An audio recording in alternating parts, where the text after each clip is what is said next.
हरियाणा वार्ता टीवी में आपका स्वागत है। मैं हूं रामगोपाल गार्गी। लोकसभा में विपक्ष के नेता राहुल गांधी कश्मीर में हो रहे चुनाव को लेकर जम्मू और कश्मीर के दौरे पर थे। इस दौरान लोगों को संबोधित करते हुए प्रधानमंत्री नरेंद्र मोदी पर उन्होंने हास्यास्पद कटाक्ष किए। राहुल का मोदी पर हमला विपक्ष के नेता के तौर पर उनका हक है। उनकी भाव भंगिमा और शब्दों का चयन भी उन्हीं का विषय है, मेरा नहीं। मेरा ये भी विषय नहीं है कि अपने भाषण में उन्होंने कश्मीर को राज्य का दर्जा देने की घोषणा की। दो बातें अपने भाषण में उन्होंने कही कि कश्मीर से उनका खून का रिश्ता है तथा वो कश्मीरियों से बेपनाह मोहब्बत करते हैं। जो दूसरी बात उन्होंने कही कि कश्मीर में बाहरी लोग उनका सारा पैसा और संसाधन लूट रहे हैं। मुझे लगता है राहुल की इन दो बातों का विश्लेषण करना बेहद ज़रूरी है। विश्लेषण के लिए हमें कश्मीर के इतिहास में जाना होगा। ज़्यादा पुराने इतिहास में नहीं जाएंगे कि यहाँ कब हिंदू बहुसंख्यक थे या कैसे अल्पसंख्यक की गिनती में आ गए। बात शुरू करेंगे 1930 से। जो सोचते हैं कि 1947 से पहले कश्मीर में हिंदू मुस्लिम भाईचारा था, उन्हें पता होना चाहिए कि 1931 में जब कश्मीर में महाराजा हरि सिंह का शासन था, तब एक दंगा भड़का था। दंगा भड़कने का कारण था एक मुस्लिम आंदोलनकारी की गिरफ्तारी। और गिरफ्तारी का कारण था कि वह महाराजा हरि सिंह के खिलाफ या उनके शासन के खिलाफ आंदोलन कर रहे थे। इस दंगे में कई लोग मारे गए। दंगा लंबे समय चला। इस दौरान हिंदुओं की दुकानों को चुन चुन कर लूटा गया और इससे भी जब दिल नहीं भरा तो उनमें आग लगा दी गई। इस आंदोलन में एक नाम था शेख अब्दुल्ला का। इन्हीं शेख अब्दुल्ला ने आगे चलकर नेशनल कॉन्फ्रेंस पार्टी बनाई। ध्यान देने वाली बात यह है कि जो अब्दुल्ला कश्मीर में मुसलमान की लड़ते आए थे, उन्होंने अपनी पार्टी में हिंदुओं और सिखों को भी जोड़ा। कारण था जम्मू में हिंदुओं और सिखों ने मिलकर मुसलमानों के साथ वही किया था जो कश्मीर में हिंदुओं और सिखों के साथ हुआ था। कुछ लोग कहते हैं कि वे मुसलमान होने के बावजूद शेख अब्दुल्ला धर्मनिरपेक्ष थे। वहीं कुछ लोग ये भी कहते हैं कि समय और परिस्थितियों को देखकर चलने वाले इंसान थे। इसी राह ने उनकी नज़दीकी नेहरू से बढ़ाई। विचारों में एकमतता होने के चलते जल्दी दोनों में दोस्ती गहरी हो गई। नेहरू को भी कश्मीर में कोई साथी चाहिए था। अब्दुल्ला के कांग्रेस के नज़दीक जाने के कारण उनकी अपनी पार्टी के कई नेता नाराज भी हुए। 1947 आते आते शेख अब्दुल्ला कश्मीर के सबसे लोकप्रिय नेताओं में शुमार हो गए। इस अहंकार में उन्होंने डोगरा राजवंश को कश्मीर छोड़कर चले जाने और सत्ता उन्हें सौंपने की धमकी दे दी। उन्हें इस बात पर गिरफ्तार कर लिया गया। उन पर राजद्रोह का मुकदमा चला, जेल में डाल दिया गया।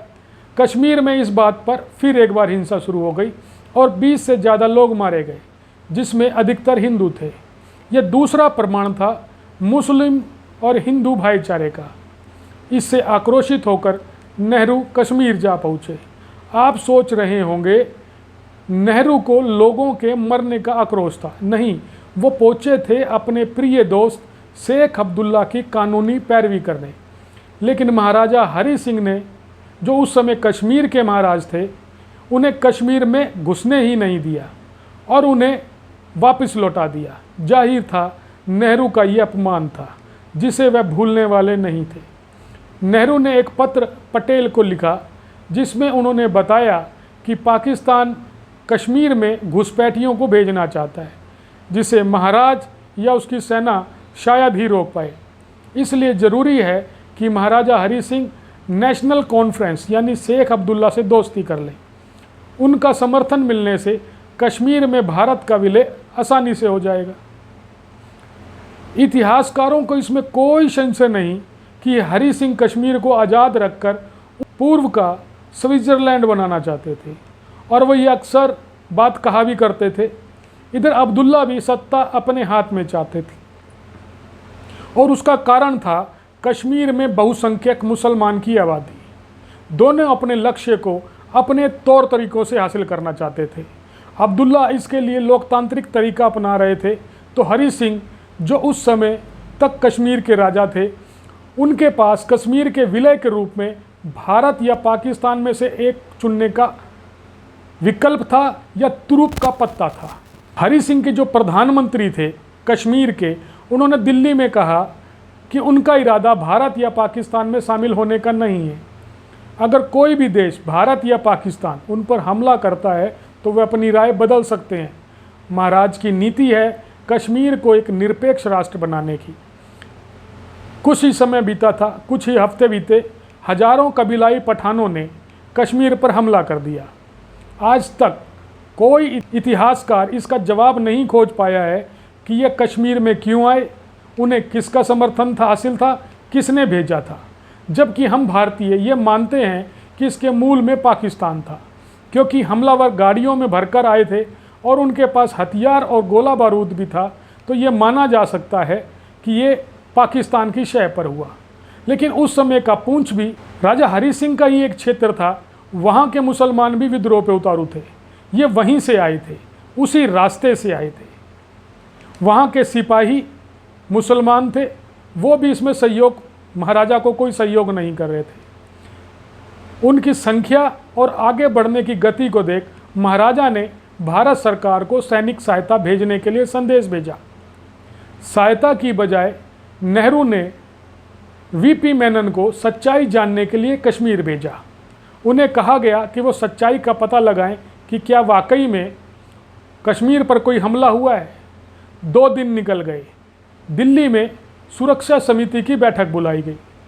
बैठक में नेहरू, पटेल, माउंटबेटन के अलावा शेख अब्दुल्ला भी मौजूद थे। बैठक में माउंटबेटन ने कहा कि सेना भेजने से पहले महाराजा हरि सिंह से विलय पत्र पर हस्ताक्षर करवाना जरूरी है। मेनन को दोबारा जम्मू रवाना किया गया और वो हस्ताक्षर लेकर दिल्ली पहुँचे। 27 अक्टूबर को भारत ने अपनी सेना कश्मीर भेजी। इतिहासकार मानते हैं कि ये कबीलाई पाकिस्तानी सैनिक होते तो श्रीनगर पर तब तक कब्जा कर चुके होते, जबकि उन्होंने अपना सारा समय केवल लूटपाट, आगजनी और बलात्कार करने में ही व्यस्त किया, निकाल दिया। भारतीय सेना ने जल्द ही इन कबीलाई हमलावरों को खदेड़ दिया। इसके साथ ही नेहरू ने शेख अब्दुल्ला को कश्मीर में सरकार बनाने की तैयारी के लिए कहा। जवाहरलाल नेहरू जो भारत के प्रधानमंत्री थे, महाराजा हरि सिंह को पत्र लिखकर जोर दिया कि अब अपनी सत्ता और प्रशासन शेख अब्दुल्ला को सौंप दें। इसके अलावा उन्होंने पत्र में शेख अब्दुल्ला की भूरी भूरी कई बातों को लेकर प्रशंसा भी की। उस समय की एक सच्चाई ये थी कि महात्मा गांधी जो हिंदू मुस्लिम एकता के सबसे प्रबल हिमायती थे, भारत के धार्मिक विभाजन और उससे उत्पन्न हुई विभीषिका जिसके शिकार अकारण भारत के असंख्य हिंदू हुए थे, उनके बीच तेजी से अलोकप्रिय हो रहे थे। गांधी के प्रति उनमें तेजी से नाराजगी जग जाहिर हो रही थी। मेरे हिसाब से गांधी या नेहरू इससे सबक लेते, इसके बजाय उन्होंने कश्मीरी शेख अब्दुल्ला को धार्मिक भाईचारे और धर्म निरपेक्षता की मिसाल के तौर पर प्रस्तुत करना शुरू किया। इसके मूल में यह था कि गांधी और नेहरू के हिंदू मुसलमान के बीच भाईचारे को लेकर जो विचार थे वो सही थे। महाराजा हरि सिंह के पतन के बाद शेख अब्दुल्ला मुस्लिम कश्मीर के एकमात्र सर्वोच्च नेता थे। मुस्लिमों के नेहरू की कमजोरी वे जान चुके थे। मुस्लिम लीग की तर्ज पर उन्होंने अपनी मांगें उनके सामने रखनी शुरू कर दी और उन्हें मनवाते भी गए। धारा 370 35A जिसके अनुसार जम्मू कश्मीर में अब ना तो कोई बाहरी अर्थात भारतीय राज्य का कोई व्यक्ति स्थायी तौर पर कश्मीर का निवासी हो सकता था, ना ही ज़मीन जायदाद मकान खरीद सकता था। यहाँ के दलित संवैधानिक शब्द जिनके लिए अनुसूचित जाति है, उन लोगों के लिए कोई आरक्षण कश्मीर में नहीं था। वह कितना भी पढ़ लें, लिख लें, उनके लिए केवल परंपरागत नौकरियां ही थी जो उनके पूर्वज उनसे पूर्व करते आए थे। इसके उलट कश्मीरियों के लिए पूरे भारत के दरवाजे खुले थे। नेहरू ने उन्हें इतनी ताकत दी कि कश्मीर में शेख अब्दुल्ला नेहरू की तरह प्रधानमंत्री कहलाते थे। कश्मीर का अलग संविधान था, अलग झंडा था। इन सब के बावजूद वो समय भी आया जब महाराजा हरि सिंह की तरह शेख अब्दुल्ला भी इस तरह के काम करने लगे जैसे कश्मीर एक आज़ाद देश हो और अब्दुल्ला उसके राजा। अमेरिकी राजनयिक से भेंट के दौरान उन्होंने ये कहा कि अगर कश्मीर आज़ाद हो जाए तो अमेरिका कैसे रिएक्ट करेगा। आखिरकार अब्दुल्ला भी अब कश्मीर को स्विट्ज़रलैंड बनाना चाहते थे। कश्मीर में बहुसंख्यक बेशक मुसलमान थे, लेकिन गांधी नेहरू के हिंदू मुस्लिम भाईचारे की भेंट चढ़े अल्पसंख्यक हिंदू और सिख।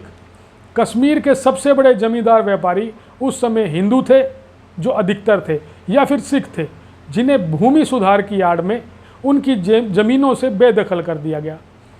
सीलिंग लाई गई जिसके तहत एक परिवार केवल 22 एकड़ ज़मीन रख सकता था। एक झटका लगा और अल्पसंख्यक हिंदुओं की ज़मीन बहुसंख्यक मुसलमानों में बांट दी गई। नेहरू इस पर भी मौन रहे और उन्होंने भूमि सुधारों के रूप में दिखाया। कहा जाता है कि नेहरू और अब्दुल्ला ने मिलकर कश्मीर का हल निकाल लिया था जो पाकिस्तान को भी स्वीकार्य था, लेकिन उससे पहले ही नेहरू की मृत्यु हो गई। ये हल क्या था इसकी जानकारी शेख अब्दुल्ला ने कभी नहीं बताई।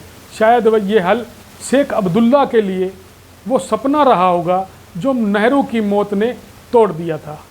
शेख अब्दुल्ला के लिए यह स्थिति भी खराब नहीं थी।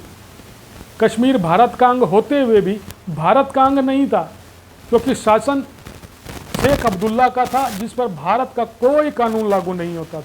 कमी सिर्फ इतनी थी कि कोई भी विदेश नीति या अलग सेना नहीं बना सकते थे।